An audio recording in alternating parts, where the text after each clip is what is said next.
अघिसम्म Angela दी जाने जाने भन्दै हुन्थ्यो अहिले त खुसी हुँदै बसिरहनु भएको छ एकछिन चमक देखेँ क्या मैले त्यही भएर एकछिन बसेको नि एकछिन दुईजना यतिकै बस्नु त किन ओ मङ्गलम राधा कृष्ण ओ मङ्गलम स्वाहा बाबा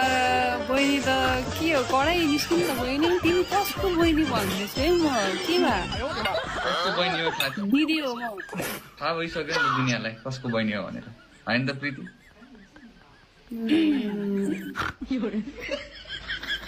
यसो त नगरेको भए हुन्थ्यो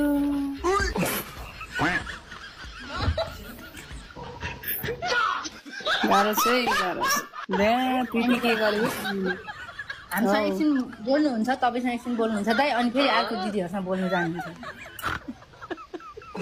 त्यो त उहाँको त कलै हो नि दादा एक कार्टुन सेटिङ हाल्नु पर्यो एक कार्टुन बियर भन्नु लागेको थियो होला एउटा मान्छेको फिला पनि चाहिरहेको जानै पर्ने भएको छ अनि 3 डोल जाँड जाँड पनि रेडी गर्दै अनि 3 डोल जाँड पनि भन्नु 3 डोल जाँड रक्सी पनि 1 डोल सबै चाहियो सबै चाहियो त्यहाँ दाइले ज्यानै हाजिर गरिसक्यो तपाईँ रागाको फिलाहरू सबै मिलाउनु दादा सुँगुर चाहिँ एउटा डल्लै लाइभ के रे